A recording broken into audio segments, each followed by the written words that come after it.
I guess if you ever had to cast anyone as Darth Malak, did you have any ideas of who you'd want?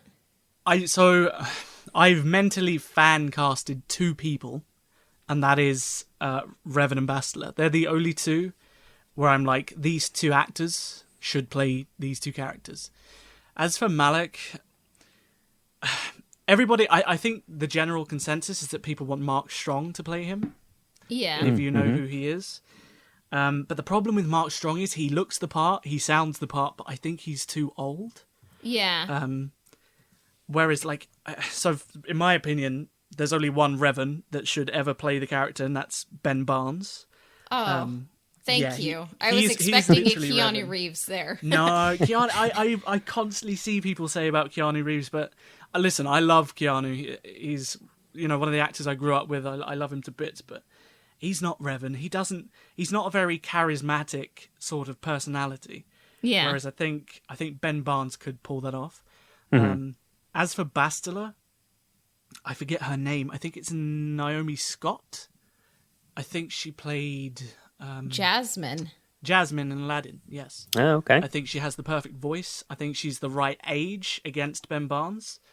But when it comes to Malak, I mean, I'd like to see a surprise, Obviously, Mark Strong is the one that everybody goes to, but I think, an unknown sort of actor, someone new, I think would be pretty cool. But probably, if I had to choose one known actor against even my sort of inner Ben Barnes being Revan, I would probably choose Mark Strong. What about you, Brian? So if I think about who I could envision playing Malak, I immediately go to Tom Hardy, but I'm worried that would draw too many comparisons to the character Bane in the Dark Knight trilogy there with the face mask and kind of the modulated voice. So I could definitely see him playing Malak and doing an excellent job. But for the sake of not having too many comparisons, I'm really high on this actor right now, and it's Tahar Rahim, who is the lead actor in The Mauritanian and kind of more recently in the series The Serpent, which is on Netflix. And I think he kind of looks the part. He has an interesting voice, which I think is important for Star Wars villains. And I think that he would be an interesting pick. So that's kind of my dark horse pick there. I literally just Googled him, and I'm looking at pictures, and, I can see it. I can see it, yeah. Yeah. So can I. I have 2 kind of, I'm not married, well, obviously I'm not married to either of them, but I mean, I'm not married to the idea of them as Malak, but the second one is Nikolai Coster-Waldau, and he's also my Canderous kind of pick. Oh, really? Yeah, because I think, he can play a good villain. He kind of has a good voice for it. Maybe he would be a bit too old, but I mean, Malak doesn't really look like, the picture of health, Yeah. So I'm expecting it would be a wig and at least something, with the jaw, and he's bald and has tattoos. But I was I think Nikolai Coster-Waldau, I just love watching him in Game of Thrones. And honestly, he's my fan cast if they ever do the Odyssey. I think he would be a good Odysseus, but we'll see if that ever happens. But I think Nikolai Coster-Waldau, but if not Malak, he should be Canderous. I think he would be great. I've always sort of mentally pictured Ron Perlman as Canderous more than anyone. Yeah, I've always because he's got that gruff voice. He looks very similar. Maybe he's a bit too old now, but 10 years ago, I thought maybe he would have been a good casting. But the thing with Malak is, I don't necessarily think the looks are what's important. I think the voice. I think you need to capture because obviously the prosthetics and the tattoos and the makeup, it will cover the actor up anyway. Yeah. So you need to get someone that really captures the essence of Malak, the stance, the voice. That constant. Sort of aggressive, towering powerhouse that he always seems to sort of. I can't English, but you know what I mean. It's all about the presence, I think, more than the visuals of the face. So I think someone with a strong voice is definitely required. Who they are, I don't know. That's for Disney's casting directors to decide. Yeah. And then my other pick for Darth Malak, I may be thrown out of the episode, but it's kind of just like for something different. Henry Cavill, just because I think he's a good villain. Mission Impossible Fallout really emphasized like he can be a good villain, you know, and like what I like about his interpretation of Superman is like it's kind of more ambiguous, and like I think if you ever needed to do flashbacks, Henry Cavill really has the physique that Malak had, and like he has the blue eyes, and like he can play villainous, and I think he would just be kind of an interesting choice. And I mean, I hope he could like make Malak, you know, kind of more than just a Vader like stand-in, and like kind of like tap into I think the tragedy of Malak, because maybe he had the opportunity at the end to become better, but I think he knew like he wasn't able to make that change. So yeah, he just knew to get more in depth. that last moment that his time had passed. It was Revan's story, right? He knew that. And I think he was just, I think in that moment, he just kind of, he chose to die with dignity than fail. I think he always looks up to Revan, right? That's the character of Malak. He's always following Revan, always being Revan's lackey. And I think in that moment, I think he chose to die as Darth Malak rather than just try and follow in Revan's footsteps again. That's how I see it. Yeah. Because he tries to usurp Revan. He doesn't like being the best friend or the sidekick. He wants more than that, but by doing that, it kind of dooms him to forever being that, and which is kind of some depth I would love highlighted if they ever made an adaptation. So definitely, there's one thing with Knights of the Old Republic that they seem to get wrong, especially 1 and 2, apart from Kreia, is villain depth. I think the villains, they are fantastic in their own right, but the actual narrative of the villains tends to be like, there's a lot of thematics in the villains' natures, but the actual narratives, they don't serve the characters very well. Like, I think like Malak, like, yes, you know he usurped Revan, you know he's the big bad, but like, you don't get into his mind, like why did he do what he does, like and it's the same with Nihilus. Like Nihilus has such an incredible sort of lead up of events to what eventually becomes Darth Nihilus, but you don't know anything about it because the game just treats him as the big bad. And it's the same with Sion as well. Like Sion he's a really unique character that kind of wants to serve and follow, and it would be interesting to get into his head and see why is Sion so subservient? Why is he such a lackey for so many other people when you can tell he's pretty powerful? And the games don't do that. And I think that's, for the second one, I think that was mainly a limit due to the budget restraints and not having the time. But it's there, and I think if they do make an adaptation, getting into the villains as much as the heroes and the companions is going to be a really important thing for me personally, because I'd love more insight into Malak and into the tragedy that led him down that path of evil, because he's a great character, but I just want a little bit more meat on the bones, you know. Yeah, because especially in Knights of the Old Republic, we only see Malak just a handful of times, and not much happens other than he's just raining down fire on some places, and that's about it. Yeah, we don't get much else to his story other than Well, you get the flashbacks, like you see him, but he's the one that like in the flashbacks, he's the one that's like, hold on, Revan, are we sure this is what we should do? When they're going into the Dantooine, the temple, the one with the star map. He's the one that's like, Revan, if we do this, there's no going back. He's the one that's questioning, whereas Revan's he's full steam ahead. Like, Revan knows what he wants, but Malak is just kind of following, and he's the one that's cautious.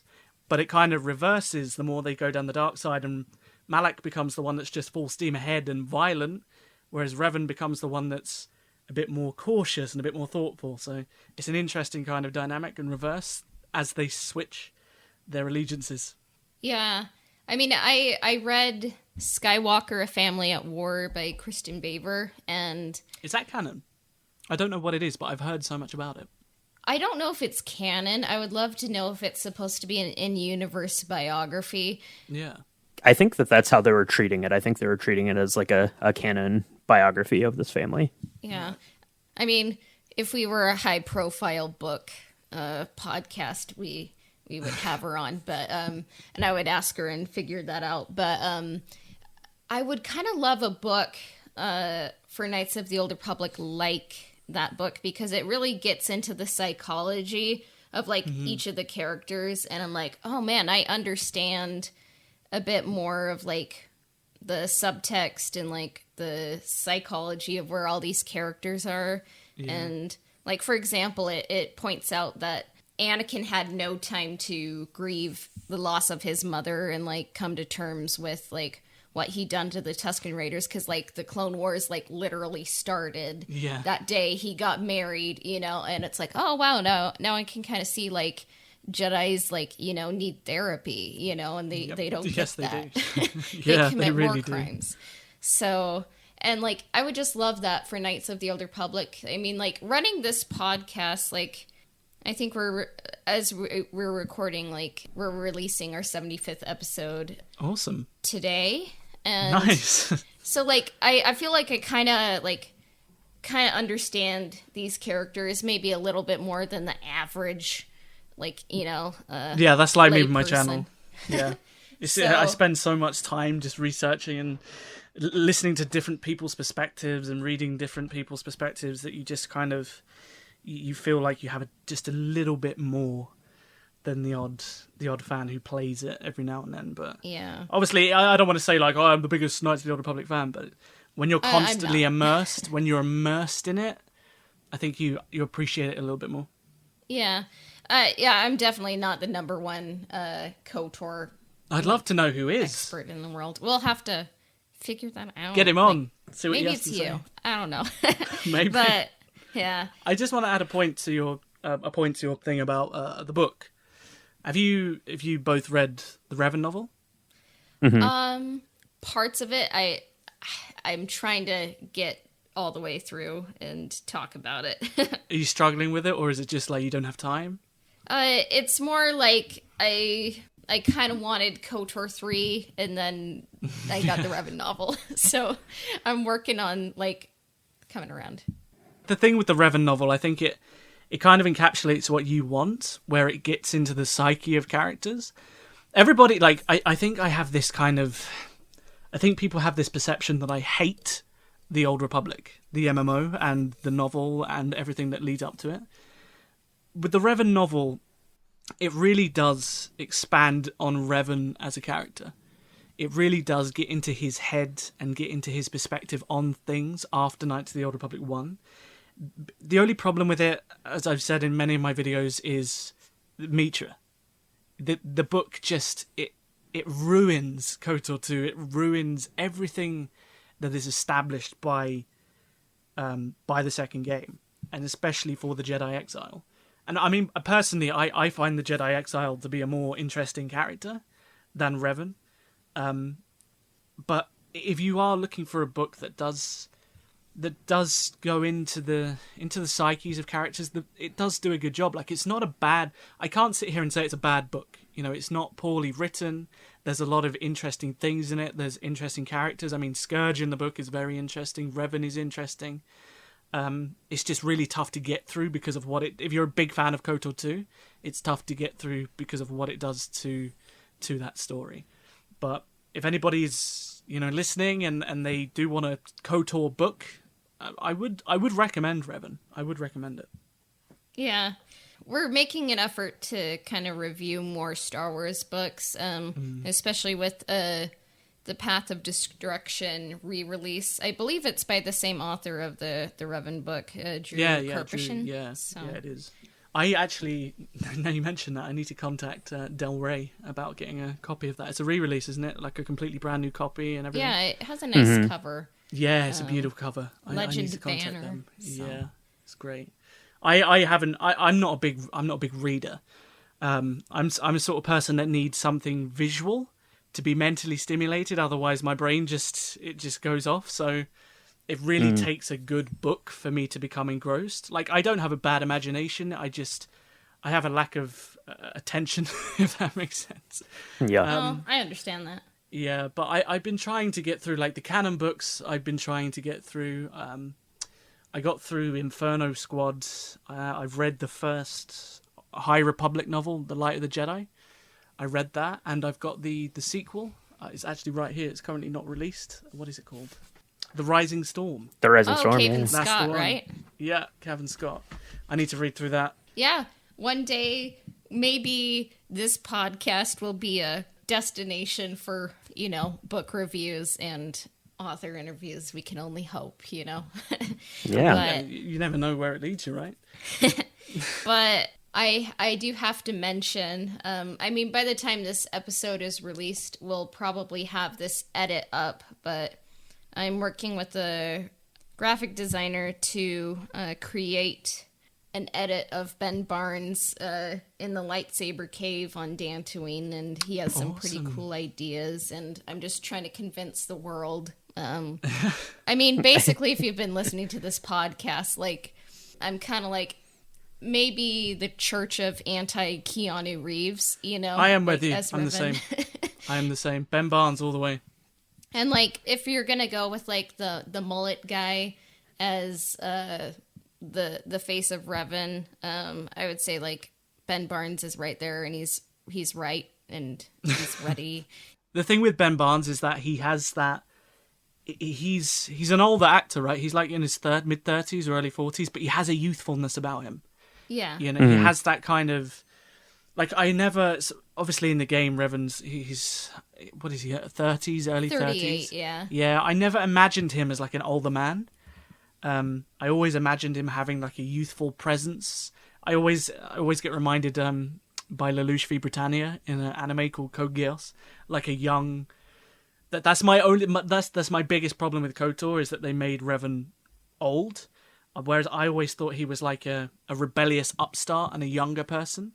So if I was to retcon something in a remake or a movie or a TV show, I would make Revan younger, because I also think the age gap between Revan and Bastila, it's like nowadays 20 years. Yeah, nowadays people probably look at that and be like, Yeah. So I think making him younger would be a good call by whoever's creating the future of KOTOR. Yeah, in our mind, we kind of discussed, like, maybe having Bastila be the age that Obi-Wan is in the Phantom Menace, like 25, and, like, maybe like Revan be like 30, mid-30s max, just because, like, I think, like, in the Knights of the Old Republic game, if you look at the text, like, Revan is 38 and Bastila is like 18 or 19. I'm like, Yeah. No one thought about that. There probably wasn't a woman in the room when they were figuring that out.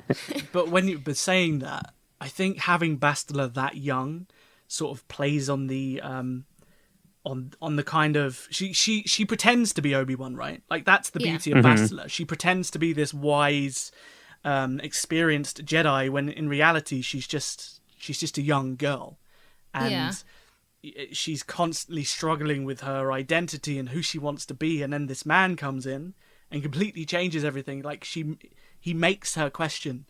And I think if you have somebody that's older and has that experience, I think that might take away from what makes Bastila so interesting, because she is a naive young girl.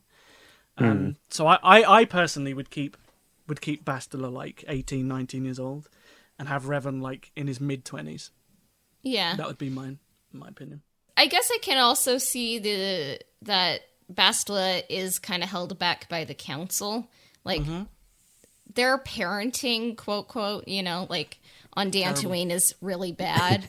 And so I do kind of get the vibe, like, Bastila is an important person in the war effort, and I do kind of think that the council does hold her back, so she's kind of easier to control. That's the sad thing, right? Yeah, they control her.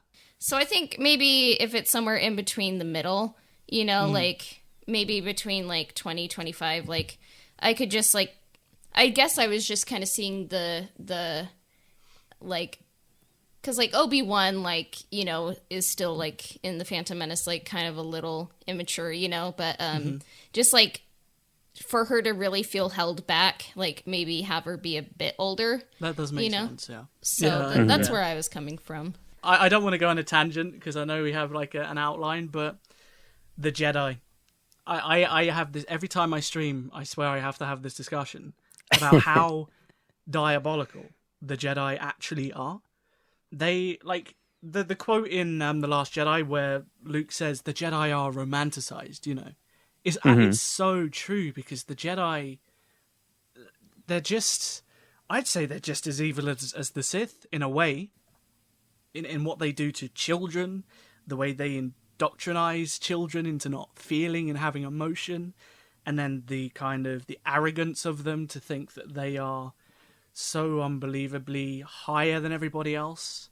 The control that they have on people, that like we're talking about Bastila there, like they're literally they took this girl away from her parents.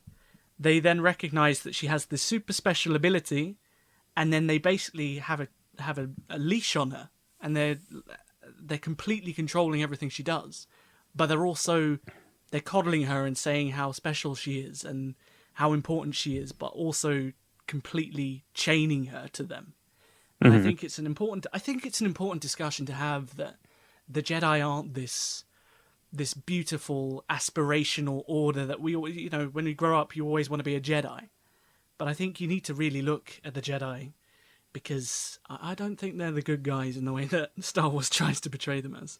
Yeah, because I think that's where the writer for Knights of the Old Republic 2 is coming from. Like, he watched all of Star Wars, and that's the conclusion he came to. Like, Kreia is saying, like, do the people, you know, in the Star Wars galaxy have free will? And, like, yes. the Jedi don't really get a glowing, you know, endorsement in KOTOR 2, and the Sith, you know, are obviously evil, but at the end of it, like, I think the Jedi Exile canonically comes out on top more because she's just able to, I guess... She's herself, right? She's herself. She's not anything like she's Jedi Mitchell first, and then Jedi second, whereas in most Star Wars storytelling, it's Jedi first, then character second. Yeah. And that's the sad reality of Star Wars. I mean, with Chris Avellone, I don't know if you know this, but the writer, Chris Avellone, he actually hated Star Wars. He grew up with it, obviously, like everybody did, but he fell out of love with it, and there are interviews with him where he says, like, I really didn't like Star Wars, so, like, taking on this project, it was Star Wars, it was big for Obsidian, but at the same time, he had really fallen out of love with the franchise. So he had to go back through the movies, through the comics, through all of the expanded universe that had popped up since he last really delved into it. And that's where he realized, like, hang on a minute, the Jedi are just, they're treated as these wondrous heroes, but in actuality, if you look at their deeds, they're just as monstrous as the Sith that they're trying to fight. I mean, one thing I always like to bring up is the codes. It's like the Jedi Code and the Sith Code. The Sith have this reputation as being evil, right? But that's the actions of the Sith. But if you look at their code, if you look at actually what is stated on the code, that is kind of a representation of humanity. Whereas the Jedi Code is a representation of suppression and a lack of humanity. And I don't think that's spoken about enough, those two codes, the way they parallel to each other. Yeah. Sorry, I'm going off on a tangent again. This is what happens when I talk Star Wars. I like this tangent, though. It's better than anything we could come up with, you know? And, yeah, that's the hard thing is, like, I think a lot of people are just like, ooh, flashy boomstick hallway scene, Jedi awesome. Yes, yeah. But if you really look at it, like, I don't think, like, any of the films have ever come up with a solution to like the problem the Jedi have with attachments and kind of fully becoming like a real like Jedi.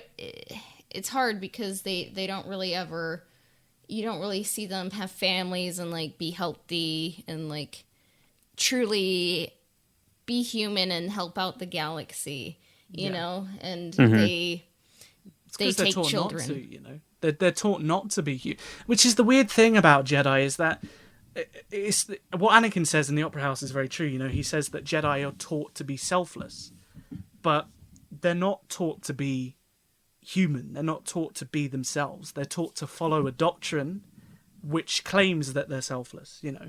Whereas the Sith, they're taught to follow a doctrine which claims that they are selfish.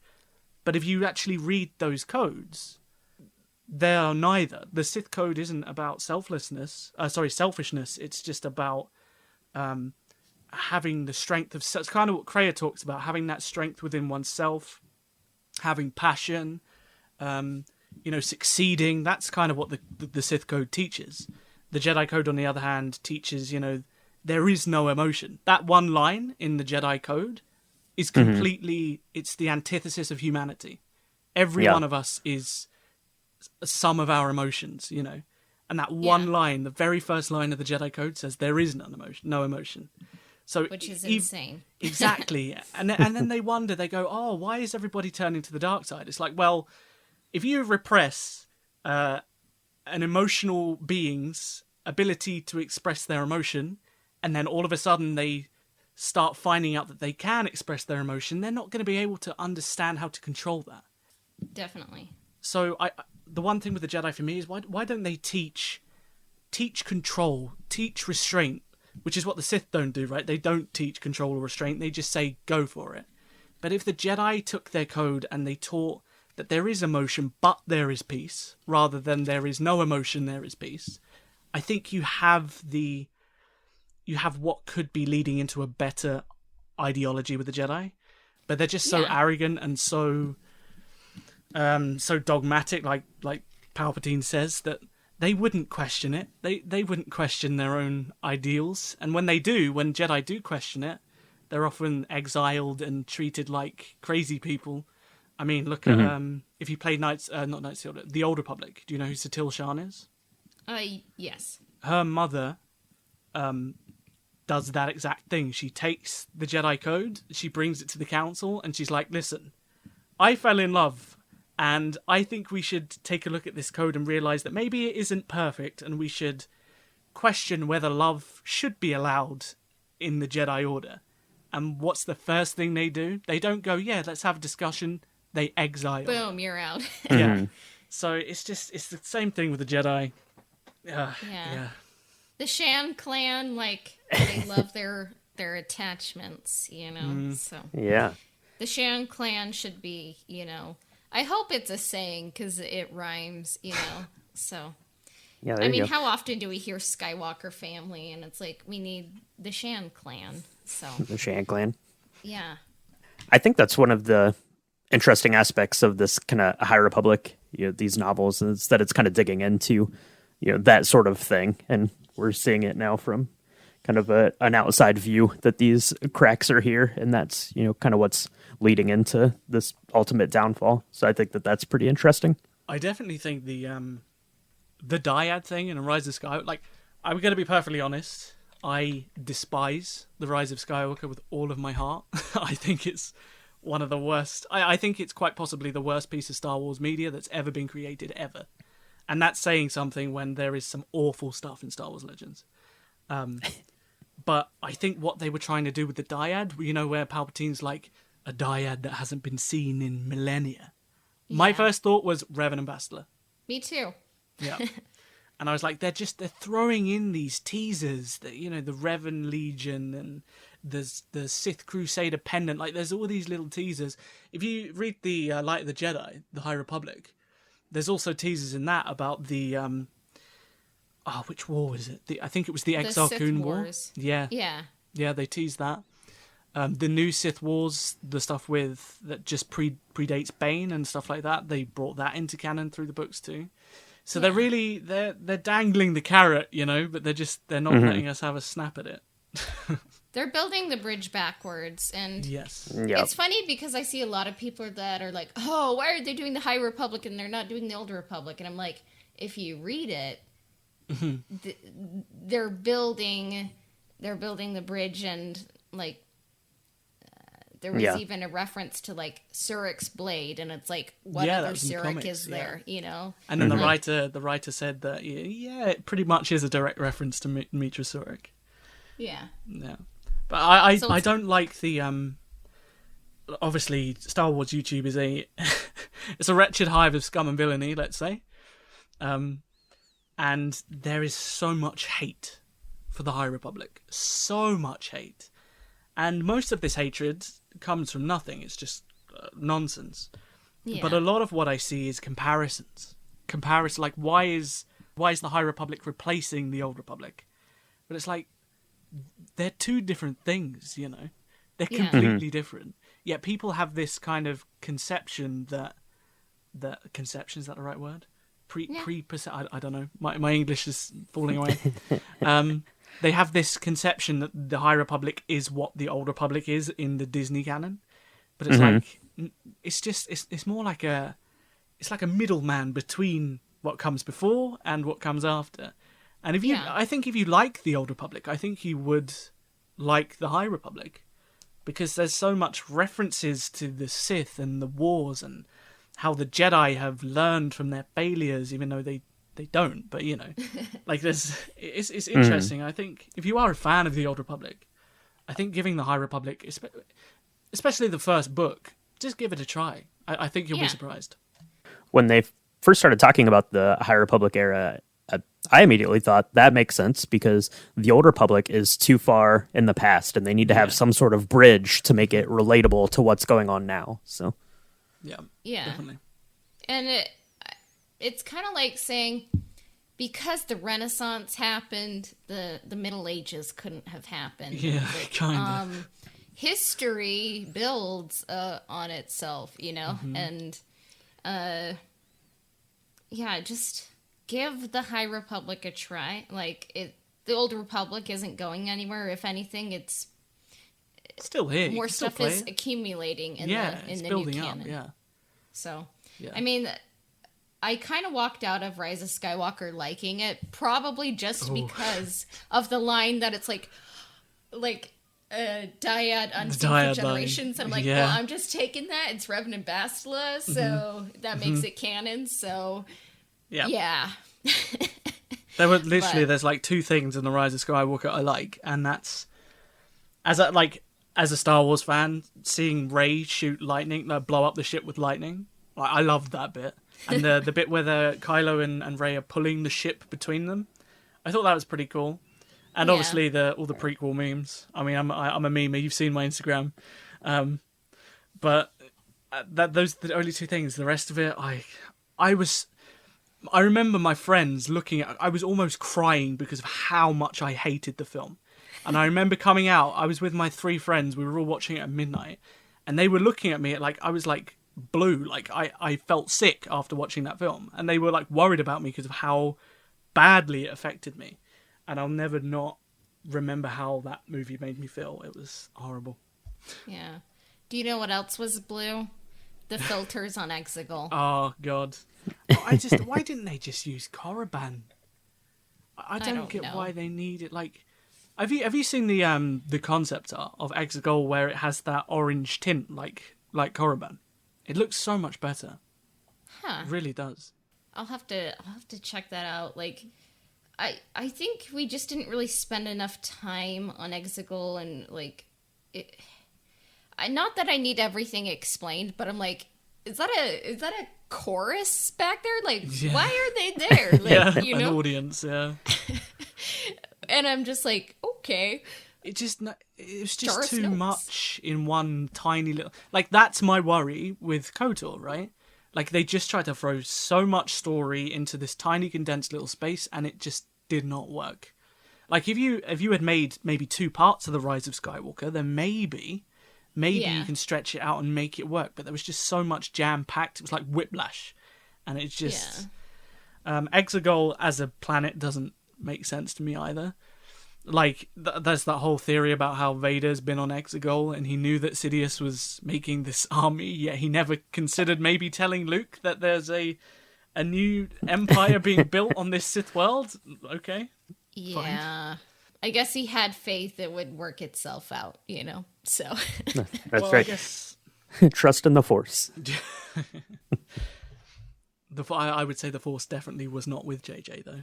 Yeah, I think with The Rise of Skywalker, I think Disney was just trying to do a checklist to be like, for people who liked The Last Jedi, for people who didn't like The Last Jedi. It was very quadrant 4 tested. Mm-hmm. And I think when you try to make everyone happy, like, no one's happy. 100%, yeah.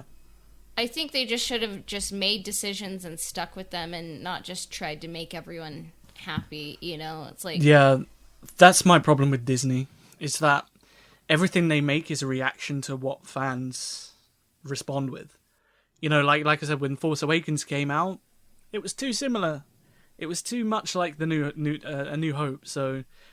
When they made The Last Jedi, what do they make? They make this really outlandish Star Wars film that's quite unlike any of the others in the way that it's presented, in the way that it tells its story. It caused a huge divide. A lot of people hated it. So then they're like, damn, what do we do for this next one? It's all a reaction. They don't think, right, we're going to tell a story. This is what happens at the beginning. This is what's going to happen. This is what's going to end up happening. This is going to be the end. They're just like, right, let's make part 1. We'll see what the fans think. Then we'll make part 2 and see what the fans think. Then make part... And you can't tell a story like that. And it bewilders me because it's the exact opposite of George Lucas's storytelling philosophy. Yeah. Like, he wanted to tell his story his way. And even though the fans didn't react very well to the prequels, he stuck with it and still told his story. Yeah. And it's weird that Disney just, like, they've done away with that. Yeah. Yeah, George Lucas never retreaded his always something new. Yeah, always steps, really. And I mean, Star Wars rhymes, poetry. But he was never like, let's with the prequels. He didn't want to just make it like 4, 5, and 6 again. Yeah, I mean the prequels they are so different to the original trilogy. But they feel like they belong in the same universe and they belong in the same franchise. But if you sit down and watch them, you know that they were made with the intent of bringing something new to the table and bringing a new perspective. Whereas Disney, they've made it to appease and they've made it to feel like the others. When in reality they should have just gone, this is going to be our trilogy. This is how it's going to look, how it's going to feel. How it's going to start, how it's going to end, and, if people don't like it, whatever. Because it was still going to make money, regardless of what they did, right? Yeah. So it's weird that they were so scared about just being inventive and being creative with it. I mean, you just have to look at I put this meme on Instagram the other day about the planets in the sequel trilogy, and they're all so generic, They're just carbon copies of what come before. But it's like with the budget that they had, they could have created these incredible, unique vistas that they didn't do. And I don't know, bewilders me. I hope that Star Wars kind of grows out of just kind of relating everything back to the original trilogy. And I don't know if that's going to happen. I think it's why I love Knights of the Old Republic so much, is because... you can't relate it, you can't, have Luke Skywalker show up, I'm sure some executive would be like, can we throw in a Darth Vader prophecy for no reason? So, YouTube clickbait people can, have, a little bit of Darth Vader breathing in the background of one, no. Scary street, yeah. It's completely separate. We don't need to worry about that. It would be like someone 4,000 years ago, I don't know, referencing something else, and it's like, no, just let it breathe. Darth Vader does actually... now we talk about it in Legends, Darth Vader did actually appear in the Old Republic. Okay, he did appear? Yeah. He appeared as a comic. In a vision. But, And I'm scared that's what Disney would do, though, just to appease to people. Like here is Darth Vader. Like in the Tomb of Ludo Kresh, for example, where Mitra is seeing her past. I'm scared that they'd be like, right, this is the perfect opportunity for us to show what's going to come in the future, and then they have Anakin and Luke, and I can just see it. I can see it already. Yeah, a movie I absolutely hated. I think I actually threw some popcorn at the screen because I hated it so much, and that's probably not a good thing to do, and I regret that, but I hated The Crimes of Grindelwald so much. Oh, it was awful. It was so bad. J.K. Rowling should be taught what screenwriting is, and I remember the hashtag that came out before it came out, and it's like hashtag keep the secrets, and I'm like, well, hashtag if I told someone the secrets, they wouldn't believe me because it'd be so stupid, stupid. And it's like we get an explanation of who Newt's ex-girlfriend, who was really a friend, who was her brother's fiance, did and her brother died on the Titanic, and there's drama, and if I explain that, they'd be like, what? But I just know, and then they run into Nicholas Flamel, and you see with your own eyes in some random cubby the Philosopher's Stone, and I was like, oh yeah, because he would just have that, in a little locker with no protection when Grindelwald is right there, and it it's really just frustrates me because the first, I know we're on the Ebon Hawk podcast talking about Star Wars, but I loved the first Fantastic Beasts film. I thought it was very entertaining, and I just thought the second, I don't get how they got the second one so wrong. Yeah. Compared to the first. I don't know your opinion on the first, but the first was just I didn't read the books, obviously. As I said earlier, I'm not the biggest bookie, but sitting down as a fan of movie and a fan of film, it was entertaining. There was a lot of spectacle, and it didn't feel it felt like it was in the Harry Potter universe, but it felt like it was detached, and it felt like its own little pocket of storytelling. Yeah. And then the second one just goes connection, and he's just like, well, now it's not a sequel to Fantastic Beasts, it's a prequel to Harry Potter. So yeah, you encapsulated my feelings on the Fantastic Beasts saga perfectly. So we'll see if the third one ends up coming out. There is one thing I'm very excited for in Harry Potter though, and this is my most anticipated game for the past 5 years, and that's Hogwarts Legacy. Oh, yeah. I cannot wait for that game. I'm so excited. It's like the game of my childhood. Growing up, the one game I always wanted as a kid was that you build your own student, and you get sorted into the houses, and you go through Hogwarts as a student, and you have all this that was my dream, and it's finally coming out, and I almost cried when they delayed it. Yeah, I mean, Harry Potter is something I grew up with, and I think it's what got me into reading, so I'm glad that people are getting a great Harry Potter game, because I grew up with some Harry Potter games, and back in the day, I'm like, these graphics are so amazing. Good. And going back to them, I'm like, they were so bad. But I was watching playthroughs the other day, actually, of the old Chamber of Secrets, because I remember Chamber of Secrets, the game, being my favourite one. And I was watching a full playthrough because I hadn't seen it for years, and I have this full memory of the graphics and how wonderful it was and the gameplay. I was watching this video and I was like, this is awful. This is what my childhood was. But it's mad what nostalgia does to you. It really is. Yeah. So one question I had, probably unrelated to anything, but I'm just curious, how would you realize Darth Malak's jaw in an adaptation? Because I'm just honestly curious. What do you mean, the metal, or yeah, the actual, I'm how would a human pull that off? A human actor acting with something that obscures their mouth. I imagine it would be CGI. I don't think you could really. Well, saying that, I guess you could have a prop and then do the ADR afterwards and do all the recording after. but I don't know. It's saying I don't know. I think it could be CGI. I think it could be a prop. Yeah, or a combination of both. Yeah, maybe. Kind of like how they do Vision in Marvel. You know, sometimes it's makeup, and then sometimes it's the polka dots with the motion capture. So, yeah, maybe a mixture. Yeah. Yeah, that's how I would see it too. It would probably be some sort of like prosthetic that the actor would be wearing, and then it would be kind of filled in with CGI, kind of like what they did with L3 and Solo, how, you know, she was wearing the suit, but then they went back in and kind of, you know, put in the details and the wires and stuff kind of afterwards. But then I think for the voice, because of the prosthetic, probably wouldn't lend itself very well to talking. You'd probably do some like overdubbed thing, kind of like how Adam Driver's voice was in the sequel trilogy there. In the cupboard. Yeah, he's elsewhere projecting it. You're a Palpatine. Oh, so. God. That line is one of the worst things I've ever heard in my life.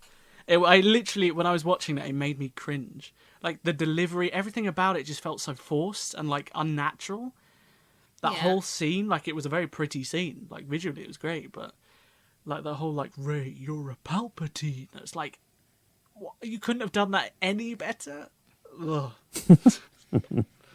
Yeah, I think in 20 years we're going to learn all the behind the scenes, like the rewriting and all that. So I can't wait for it. I'm ready for the chaos about that movie. I hate it so much. I want to see it.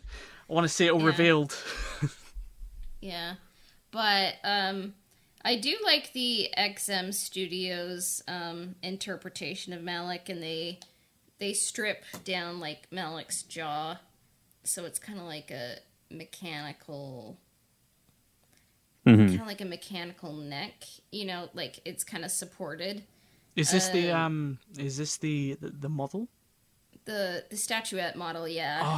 I was gonna buy one of those, and then I went on Google and I went on the website and I was like, damn, this is awesome. Looked at the price, and then I do a lot of crying recently, but I did almost cry seeing the price of that. It is so beautiful, but if you have money to burn, then it would be the most beautiful thing to have on a shelf. But that price, fortunately, the not for us. The price is steep, and they only ship in very few certain parts of Asia. So I'm like, I don't really have like $1 billion couple for shipping. $1,000 and like shipping costs. So I'll look at it from afar.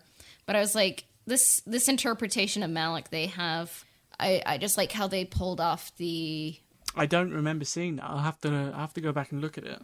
Kind of going through the photos, like they definitely have something covering Malak's jaw that looks more like out of the game, but then it's like some that can be stripped away, and it's kind of like mechanical underneath it. And interesting. Visually, it just makes him look more interesting than like he has a metallic jaw and a red bodysuit, you know, like they make it like. The necklace, I guess it's not a necklace, but it's like, Brian and I were kind of talking about it. It's like, it makes him look like a pharaoh, you know? Right, I see what you mean, yeah. And then like, kind of like red wrappings. It's more evocative of like, I don't know, like an alien planet or another age, you know? So definitely, I was happy what they did with that. And like, if they ever make anything live action, I hope they would, kind of take some cues from this statuette model. So. I'll definitely have to take a look at it after, because I don't remember seeing that part. I looked at obviously I saw the price and I was like, well, I shouldn't look at this anymore because, you know, my bank account will be screaming at me. But I didn't see that part, so I will go back and take a look at it.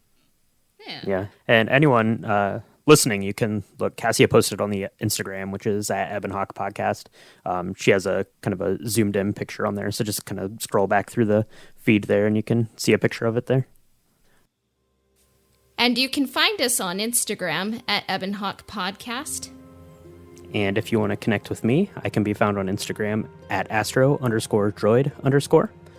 On Patreon, the link is in our Instagram bio, or you can find it at www.patreon.com/EbonHawk Podcast.